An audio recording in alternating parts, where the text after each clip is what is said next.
to the forum on February 2nd. What was it? Apparently We just the went to a weather steakhouse. Oh, keeps yeah, they people were having away. a birthday party. I told Tad Okay. not to take it personally. They're not Yeah, gonna, 'cause it's Tad. I was just about to call and see if they Tad. wanted to Everybody go to wants to bingo. listen to Tad. And then yours turned to my head and I said, they got a birthday party at Cascade Steakhouse. So. But anyway, thanks so much for Tad for stepping up. We were supposed to have Gail Saunders do her talk on Incredible Women, but she had to reschedule, so that will be coming in the future.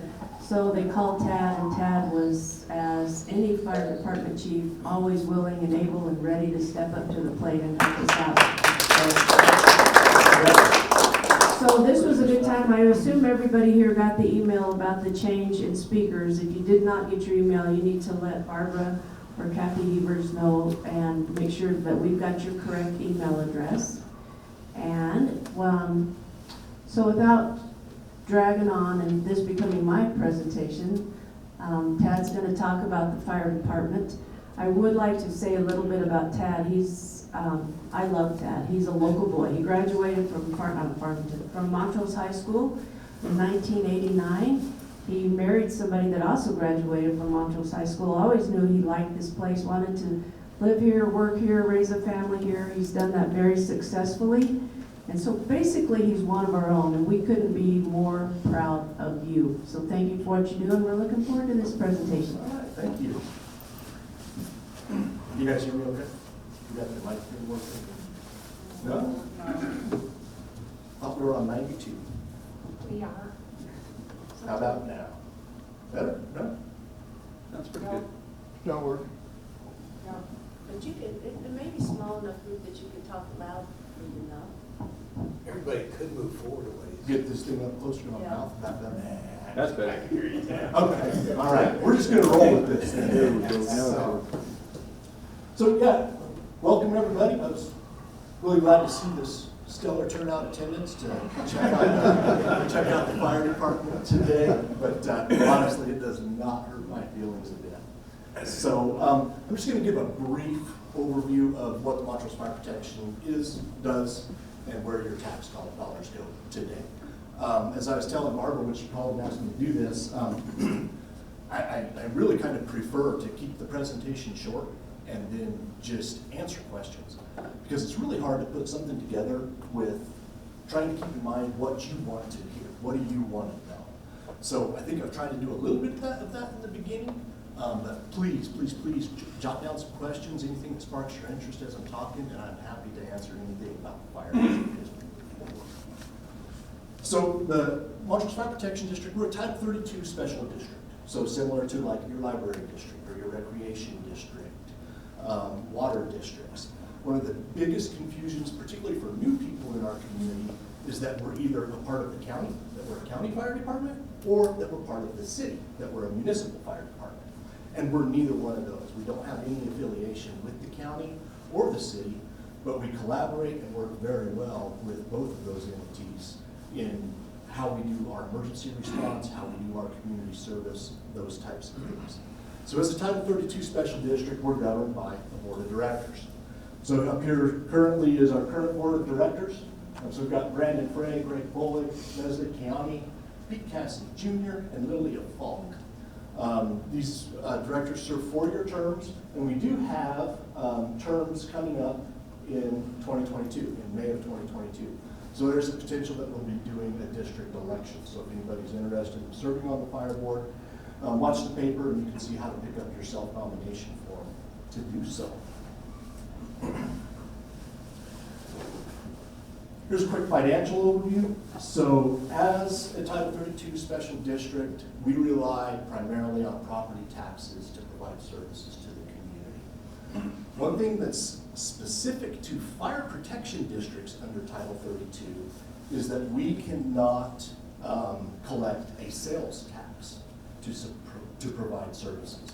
So our only tax revenues are generally from 2 sources, from property taxes and from specific ownership taxes, those taxes that you pay when you register your vehicles, those types of things. So that's where the majority of our revenue comes from. Second to that is, whoa, wrong button. Second to that is our fees for services, okay? And fees for services is what we charge to provide ambulance service. As I get a little further into the presentation, I'm going to talk to you about all of the things that we do, but fire suppression and emergency medical services are our bread and butter. That's what we're here to do. And then we have other sources of income that just vary from year to year. We rely heavily on grants, whether they be federal grants or state grants. We also have some debt service income that's noted in there.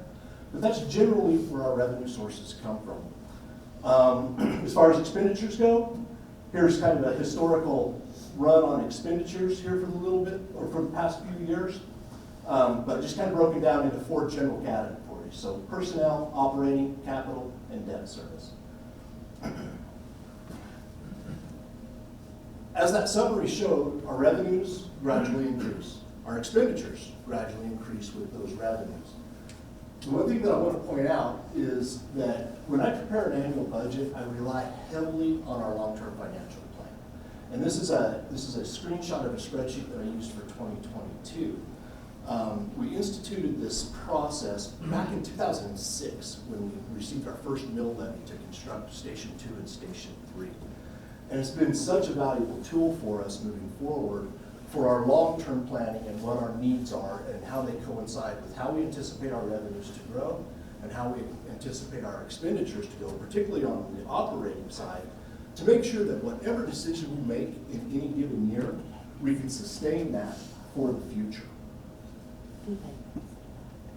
So we have all of our general categories here, revenue, expenditures, kind of lined out.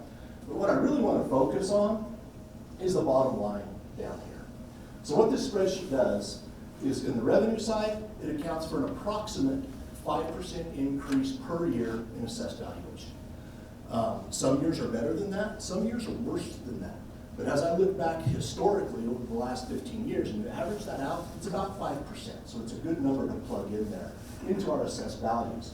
And then that equates into our mill levy. So we have a base mill levy for the fire district of 8.991. That's our base.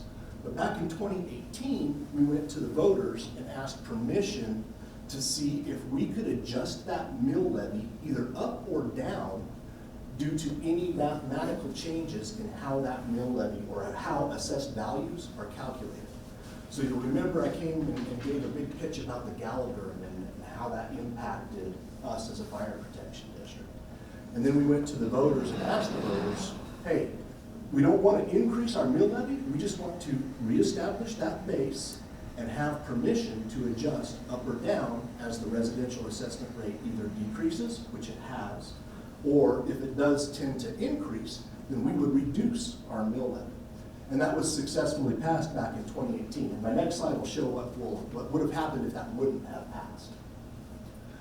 But with that revenue, as I can project this out, you can see that we steadily increase in revenue moving across. Now, 2023 is an anomaly because we're doing a significant balance transfer in 2022 to purchase some capital items that I'll talk about here in a sec.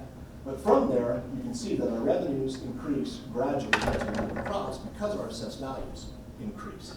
Also, our call volume increases on the EMS side, so our EMS service fees are going to increase as well. I do the same thing with expenditures. I plan on a 3% increase in personnel costs each and every year, a 1.5% increase in operational costs, just as an average to make sure that we're tracking. And then it comes down to where do we sit at the bottom line.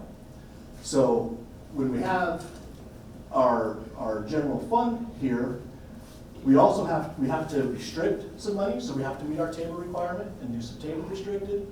We no longer have debt service restriction, but then we also have to have an operating reserve that we restrict. So we hold that back in reserve, and we need that operating reserve in order to keep the lights on from January to about mid-April when we start receiving tax payments for any given year. So after that, we have what's available for spending unassigned. So all of our unassigned available for spending is what's a true reserve or a true emergency reserve. And that just sits there right around $500,000. Sometimes it'll grow, but we look at this and play it into what is our long-term plan for capital expenditures and for personnel. So as I look forward on this spreadsheet, you can see that in 2022, we're going to be hiring 4 new people to our district. A fire prevention specialist, and then 1 firefighter and EMT per shift. We're in the midst of that process right now. In fact, we've made conditional offers to our candidates so that they should be able to start for us March 1st this year. And then you'll see here, on every alternating year, I've plugged in there to add the staff that we need to continue to just gradually grow with that staff in order to meet up with our call volume needs.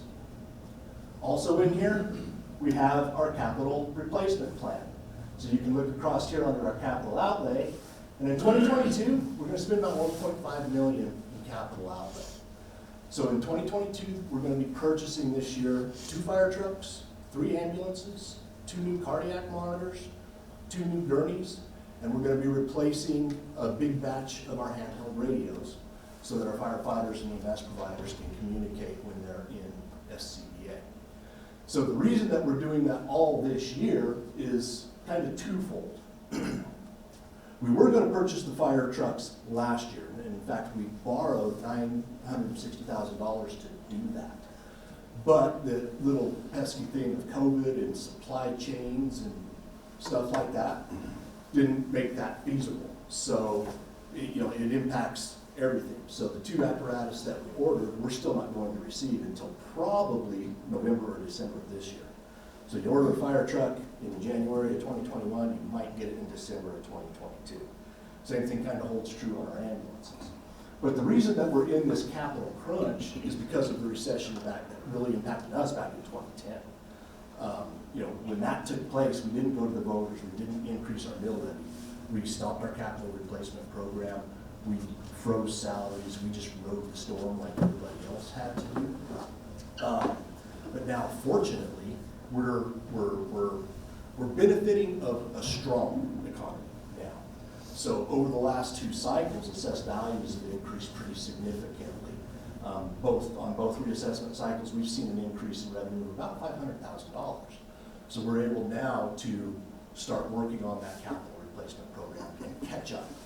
And what I'm really happy about is starting with the 2022 budget, we're pretty well caught up.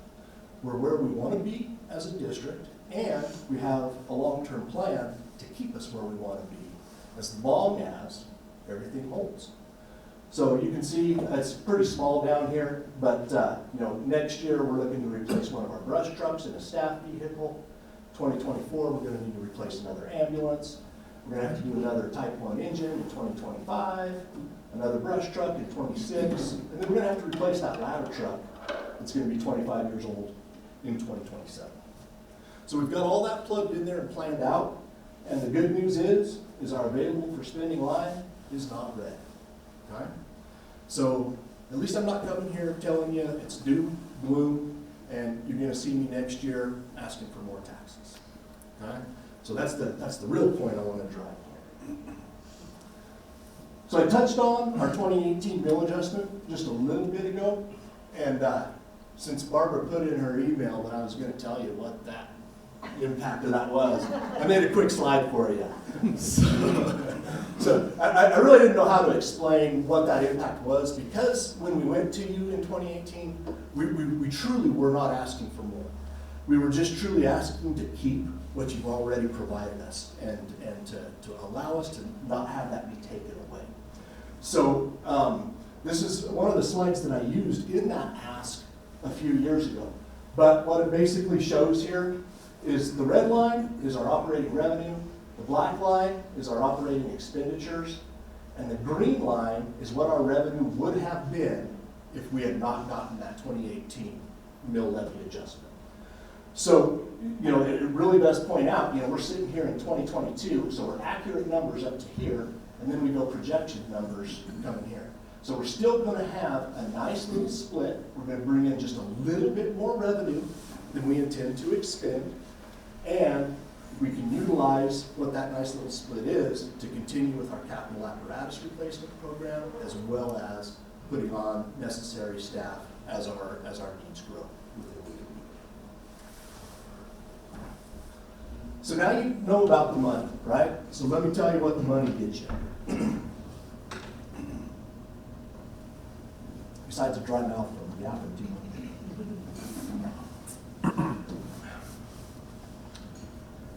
So we provide services to the community from 3 stations. Station 1, located at 441 South Uncompahgre. Station 2, south of town, Highway and Racine Road. And Station 3, west of town, just at the top of Ash and Filter past 6300 Road there. In those stations, we have 24/7, 365 staffing. Station 1, wrong button again, 5-person crew. So out of Station 1, I'll show you here in a little bit, it's obviously our busiest station, so it runs 5 people on a line or on an operational viewpoint. So the district's battalion chief that works a rotating shift runs out of there. We staff 1 engine, 1 ambulance consistently. Also housed in there is that engine. We house 2 ambulances in Station 1, 1 brush truck and 1 water tender. Tender's the fancy name for a tanker. So it's the truck that has like 4,000 gallons worth of water that we can take out. And then Station 1 also holds our administrative offices.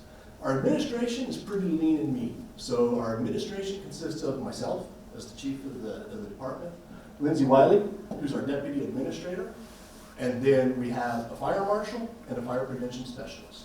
And we also have a receptionist or administrative assistant up front to help us answer the phones and the doors. So, you know, we're able to really try and shift a lot of our dollars into service provision instead of a lot of overhead. We really try to run it pretty lean.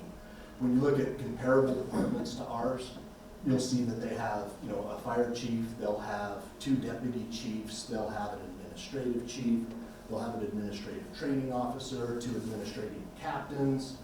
We just don't do that.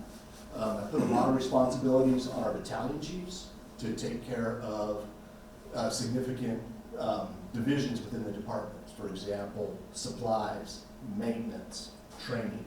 That's also part of their responsibility since they're not responding to each and every call. So that's Station 1. Station 2 runs at a 3-person crew when we're at full staffing. When we're at minimum staffing, they'll run as a 2-person crew. But every call that they run to, they cross-staff apparatus. So when they're out there at Station 3 and it's an emergency medical call, they will all just respond in that ambulance and take care of that incident. If it's a fire call, then they respond with the appropriate fire apparatus. And then at Station 3, we run a 4-person crew, so that staffs consistently another engine and another ambulance for the district. That station also has 2 ambulances, a brush truck, and then it has our ATV trailer with our transport-capable 6-wheeler and a quad that allows us to get into remote areas. You know, like, man, I don't know how many people crash their motorbikes and flat top every year, but it's a bunch. So we got to go in there and get it out of there. So that's where those ATVs come out of too. So you'll notice that we have 2 ambulances at Station 3 and 2 ambulances at Station 1, but we don't have enough people to put on those ambulances, right? So it's just part of moving the chess pieces around for what's getting thrown at us in any given day. At any time, the personnel that are assigned to that engine at Station 1 or that engine at Station 3, just depending on what call comes, they're all going to hop and take over that ambulance or move over to a brush truck or whatever's just getting thrown at us at the time. Which brings me to the point that all of our personnel are both fire and EMS trained. So everybody that works the line is a firefighter, and they are some level of EMS provider, the majority of them being paramedics serving the district. So where do we do all that stuff? Right here. So this is our boundary map. Okay? We serve about 1,100 square miles from those 3 stations. So Station 1's district, you can see here in blue, covers the majority of the city of Montrose, and then out east, just past the Montrose County line, into Gunnison County, and our response ends at mile marker 22 or 122, right at the top of the little blue. So that's about the halfway point where we can get there quicker than Gunnison can. And then we've got an agreement in place, since everybody loves that road construction that's going on out that way. We've got an agreement in place with the Gunnison County EMS agencies and fire agencies that, depending on closures, will go up in there and cover that arrowhead batch as well. Station 2's district covers the south end of town, goes right about to East Oak Grove Road, is where they come in on first due, and then covers south into Ouray County, up Horsefly and Government Springs roads, and then along the highway up about to the Billy Creek Wildlife Refuge. This is where that district boundary ends. And then Station 3 covers a bunch of country as well. So it covers west, up onto the plateau. Basically, the cutoff line for our initial response on everything here is Columbine Pass. So 25 Mesa and Divide Road.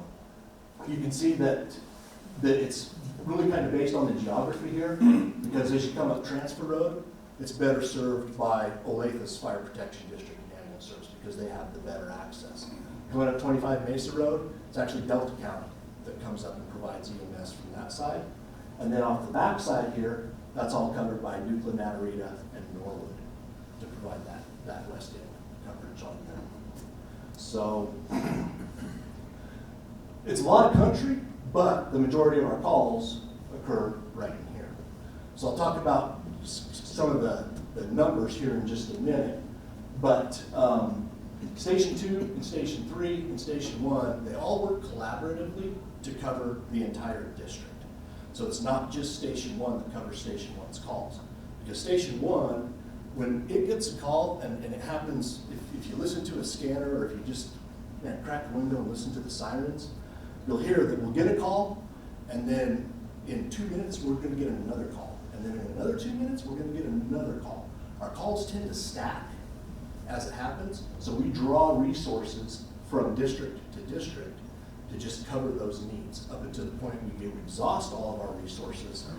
And then we cross our fingers sometimes, or if we need to, we rely on mutual aid from our partners down in Olathe or Log Hill or even Ouray County EMS if we're so overwhelmed that we can't cover our incidents. So the other thing I wanted to point out on this map is we cover 1,100 square miles right here, but our taxing boundary is only about 425 miles. Okay? It's this square right here. So that's the area that we collect our property tax dollars from, and that's the area that we're jurisdictionally responsible for providing fire suppression and protection. Now that said, we have agreements in place with the Montrose County Sheriff's Office to provide fire protection outside of our geographical boundary in the event of wildland fires on private lands until such time as they can garner the resources that we can transfer that fire over to them. So that's kind of where we serve. So let's talk about incidents. In 2021, we ran 4,771 incidents.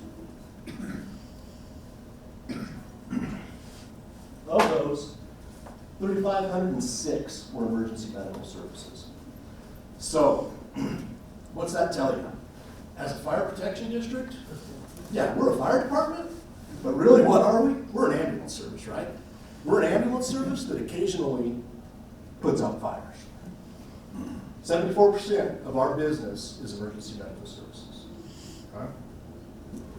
So you can see other types of services that we do provide are calls that we're responsible to provide for.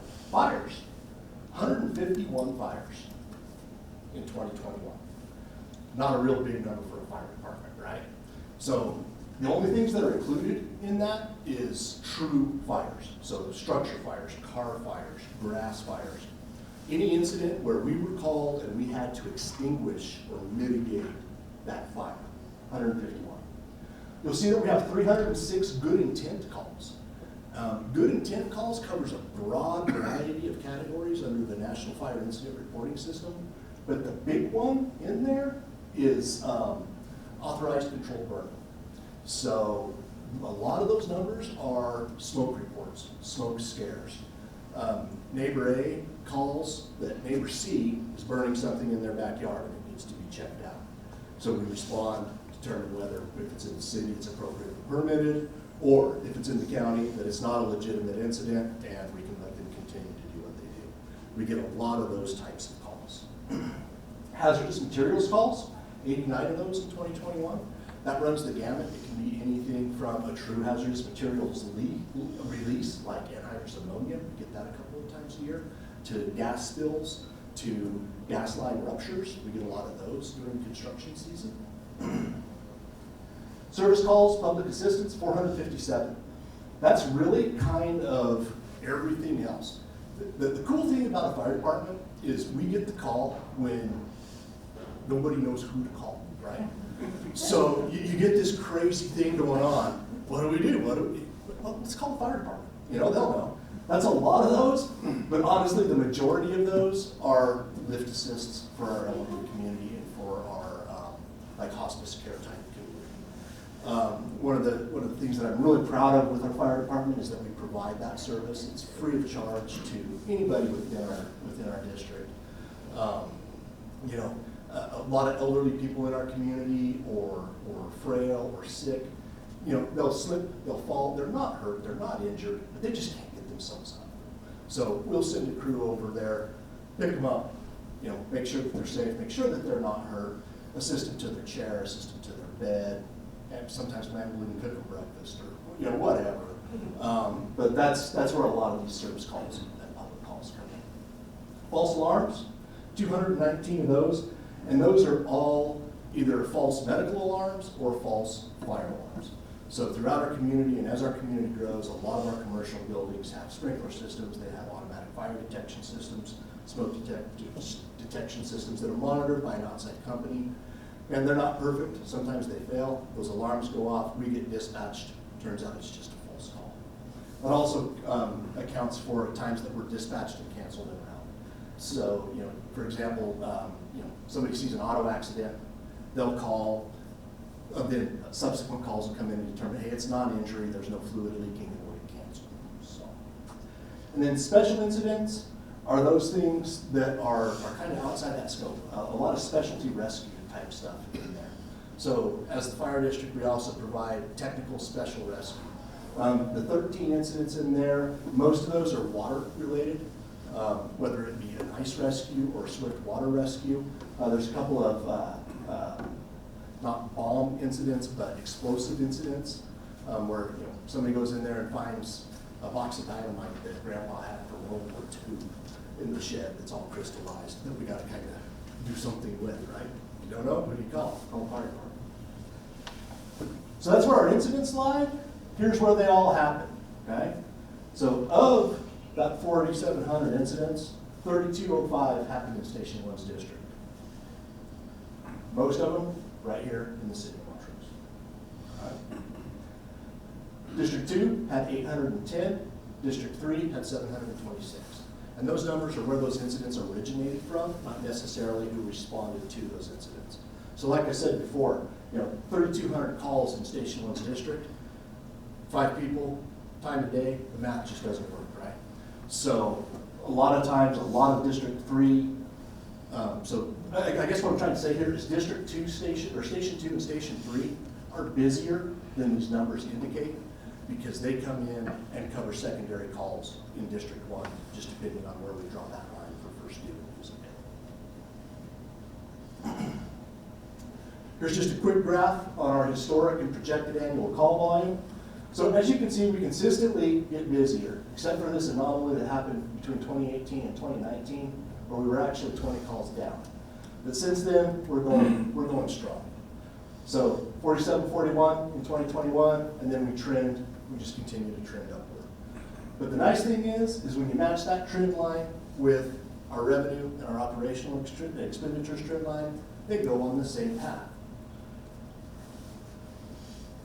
Some of the other things we do besides emergency response is our non-emergency activities. The big one there is prevention. So our prevention department is also getting extremely busy. As the community of Montrose grows, plan reviews, suppression system reviews, alarm system reviews, and then subsequent inspections of both of those is pretty challenging. That's why we hired an additional person for our fire prevention department this year, our fire prevention specialist to assist the fire marshal. And then we, as much as we can, we try to do public education and fire safety and injury prevention.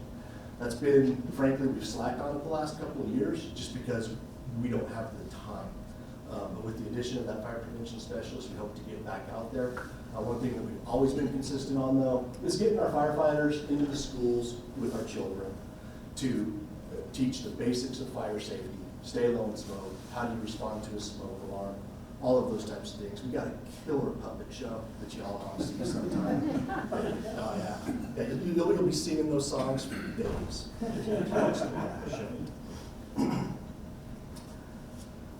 So that's what we do. That's how we spend our money.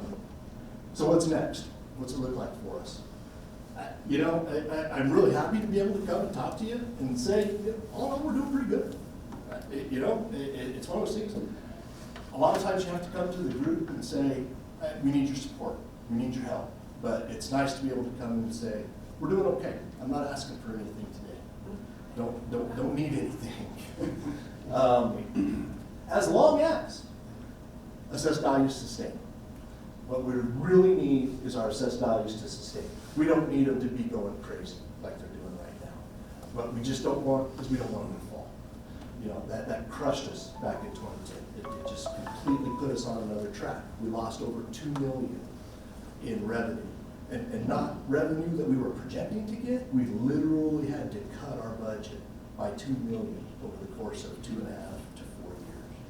So as long as we can just level off and grow steady, we're going to be here to be able to keep up with it. So that allows us to shift to some future planning. The big thing that I've got on the docket that I've got to get addressed is what we're going to do with our fire station number 1. That thing was built in 1980. You walk in there, you're going to realize that thing was built in 1980. We're having some pretty significant plumbing issues with leaks and sewer blockages, and the old cast iron pipe is starting to rust through underneath our bays. So we've got to figure out what to do. In 2020, we had somebody come in, do us kind of a rough estimate on what it would cost to do a gut and remodel in there, as well as add some administrative offices onto our back lot. But again, that whole COVID thing kind of shot that all off the water. The numbers that we were basing that off of are no longer sound. In fact, the price of that remodel is estimated to be double right now. So what we really need to do is determine what's going to be the best bang for our tax dollar, right? Station 1, it's a good location. It's not an ideal location. We could spread the workload amongst our other 2 stations a little bit better if we were to relocate Station 1, maybe more towards the northeastern area of the city of Montrose. Probably be more, like I said, workload, but I don't know what's going to be the most cost effective.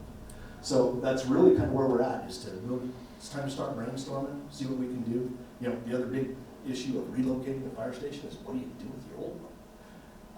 There's not a big market. You know, people aren't out there really wanting to buy old fire stations, you know, especially in today's world. So that's where we really need to focus our planning, and then we need to continue our evaluation of the community's growth, needs for the future, and come up with game plans to do them. So, like I said, that took me way longer than I thought it was going to. So let's fire off some questions. That was good. So we gotta raise your hand if you have a question, and I'll give you, so who has a question? You?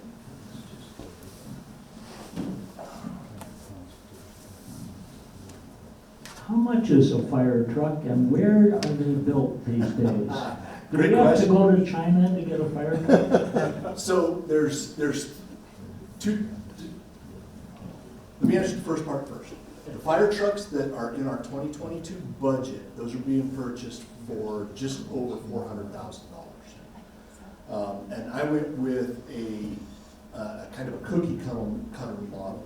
So the 2 engines that we're bringing in this year are going to be on commercial chassis. So it's just a good Freightliner chassis that has the fire truck built on. For like our Station 1 location though, we require more of a custom pumper. So you'll notice that they're not like on any, you know, Kenworth or Peterbilt type chassis that you've ever seen. They're a custom deal. We generally buy those from Pierce Manufacturing, and they're located in Appleton, Wisconsin. And they build those custom pumpers, but those run about $625,000 to $650,000. So ladder trucks cost about $1.2 million, and those are built same place, Appleton, Wisconsin. But there's other fire manufacturers. We're a Pierce department. We've been with them a long time. But there's E1, there's Seagrave, there's a bunch of different that are generally American. Okay, who else has a question? I have two. Two questions. Yes, two. My first question is, how are you situated for multiple story buildings? I noticed that the new apartment complex across from City Market is 3-story. I don't know what the new hotels are going to be. There's one proposed for Ogden, 3-story. Can you answer that? You bet. So we're situated well for 4-story commercial buildings within the district. And the reason that we are is twofold. One is that we require suppression systems in those buildings. And with that suppression system comes a standpipe system that runs in the stairwells so that we can get our water supply in those stairwells, connect hoses directly to that to go into individual apartments, etc. The other thing is that we do have a ladder truck within the district. It's an 85-foot tower platform that can also work as an exterior standpipe for us. But depending upon parking and positioning, we can reach a 4-story window with that platform. So 4 stories is where we're at. And that's really about where any fire department is. They do make 110-foot ladder trucks that can gain you another story. But after that, then what we're really relying on is the fire suppression system design and the ability to get our water supply and our evacuation rooms down there. My second question has to do with access. I remember, and I don't know the year, you used to require, I think, for subdivisions or any new build kind of commercial facility, 2 entrances and exits. And I noticed the new complex across from City Market, that apartment building just has 1. Has that changed? So that's not a fire district requirement. So when those projects are proposed, it's either the City of Montrose and their planning commission or the county and their planning commission that has those ingress and egresses from a roads perspective requirements. Now the nice thing is that we are allowed to provide input into that.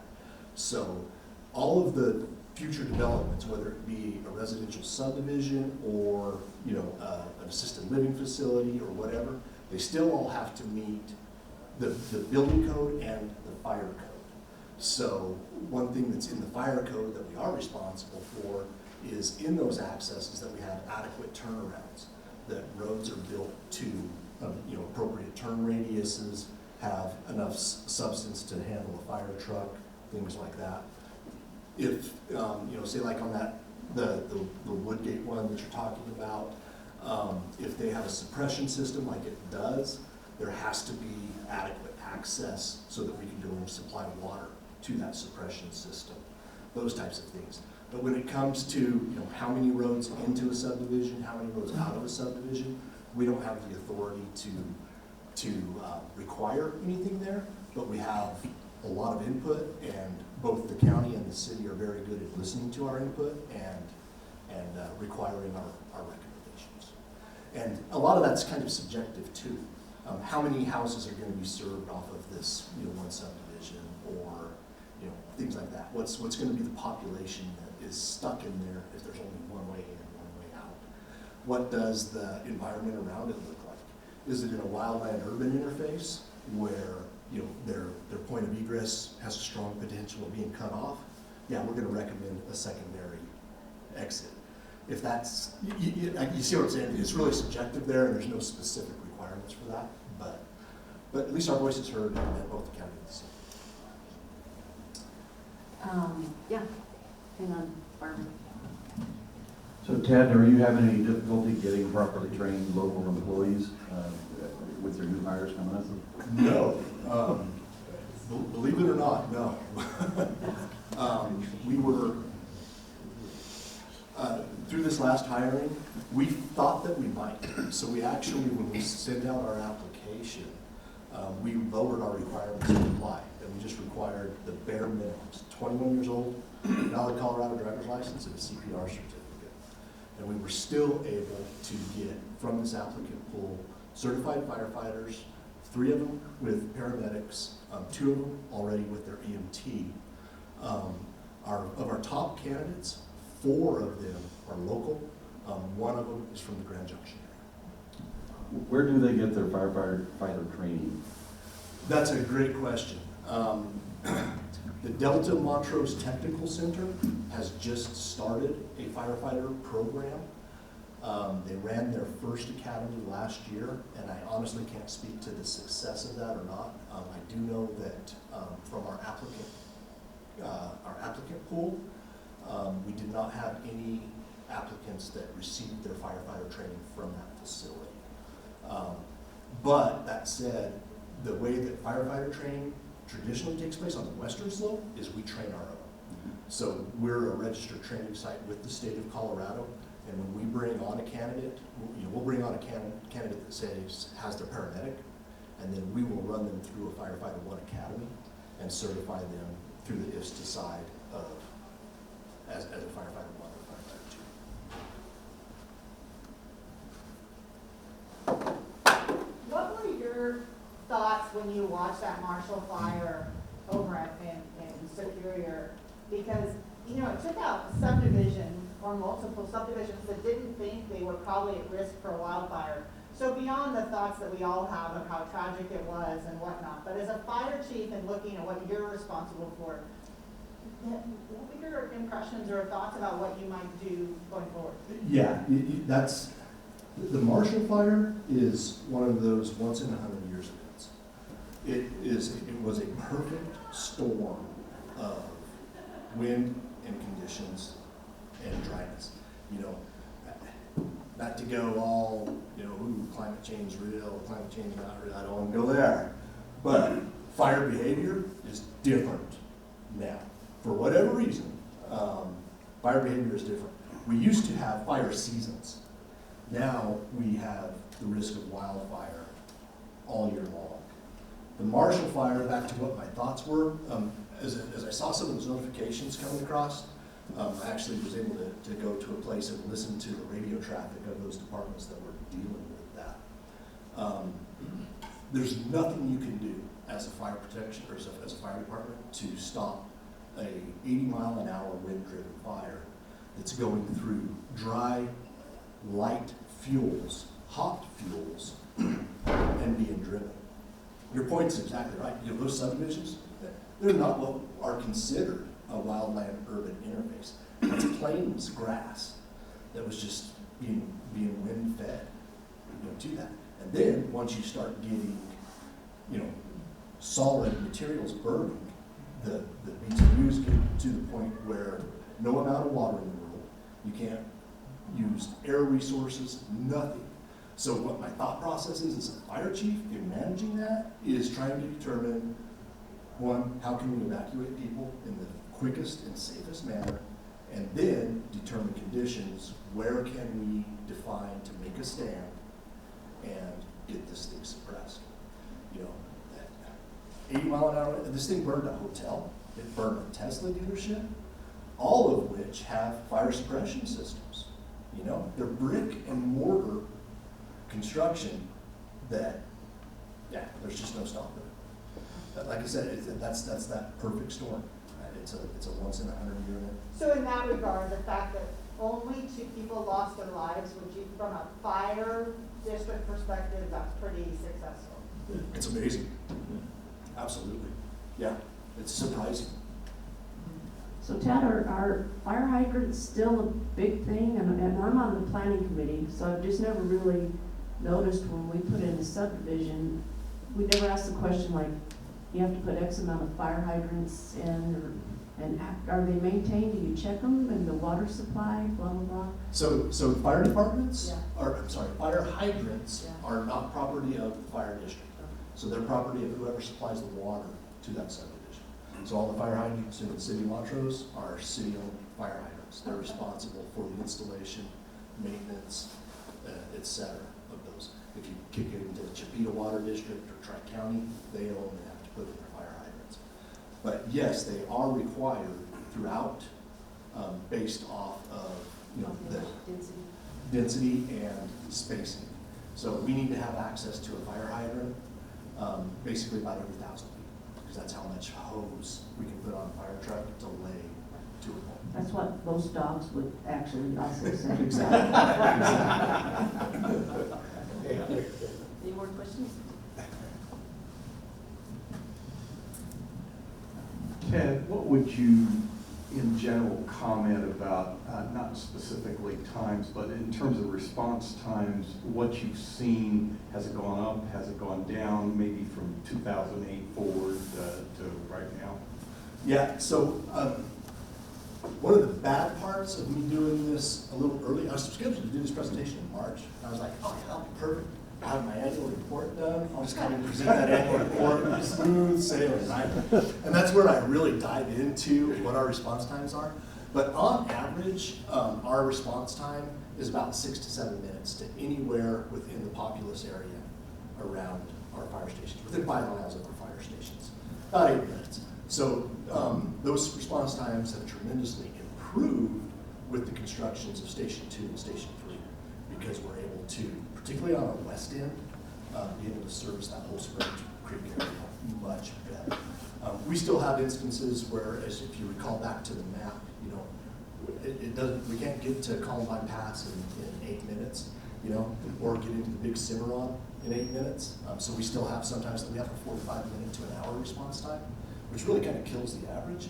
But fortunately, they're few. But no, we have a pretty good response time within our community right now. In the event of an accident involving fire at the airport, Yes. do they have their own firefighting equipment? Are you involved, or how does that work? Yeah, so the airport, the county has their own airport fire department there. And they staff their aircraft firefighting and rescue station as commercial flights are coming in and out. In the event of an incident there, though, they rely heavily on us for mutual aid, because their airport fire department is generally either one firefighter or 2 firefighters. We practice with them annually, but their responsibility is to go in and lay a foam rescue path and start suppressing that fire. And we immediately come in behind them and supply them with water, and then provide the rescue, extrication, and patient treatment and transport for that service. So it's a team effort out there. Good, thank you. Yep. In about 02, Los Alamos worked pretty well. And after that, there was lots of work done to work with the wildfire interface and structure, so that everybody was cross-trained. Is that still going on? Or Yeah.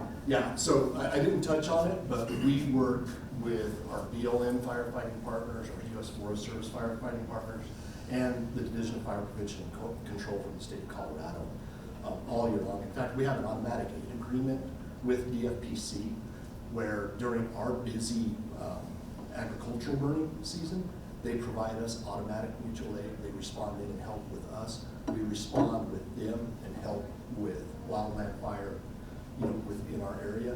And then we also, in addition to being structural firefighter certified, EMS certified, we're all also various levels of wildland firefighter trained. And we actually have a wildland team that will go out nationwide and work on fires as resources are needed. And that's really beneficial to us in 2 ways. One, it gives our firefighters good training and experience going and working on these big, large wildland fires. But it's also a good source of revenue for us too, because the federal government reimburses us for that and reimburses our ability to backfill in our district. So it doesn't take away from the service that we're responsible for within the community. That's what I was gonna actually ask. Is I thought that was so interesting to learn last time, that you guys make money when you send your crew to Oregon. It's good for them, it's good for our district. We post about it on social media, and it's like we should be cheering them on when they go to Oregon or California or whatever. Yeah. No, it's good all the way around. Yeah, and it makes us better prepared to deal with that instance when it happens here. Any more questions? One thing I apologize that I should have said at the beginning and introduced Lindsay Wiley, which you did. She's your administrative assistant. As you know, as we all know, she's probably really the brains behind the whole thing, so. No doubt about it. I apologize, yes. And I didn't introduce myself. I'm filling in. I'm Phoebe Benziger, so it's been really, I have one last question for you, Tad. You know what's coming. My cat gets stuck in a tree. Are you gonna come get that? Yeah, so the city of Montrose and the police department has an awesome.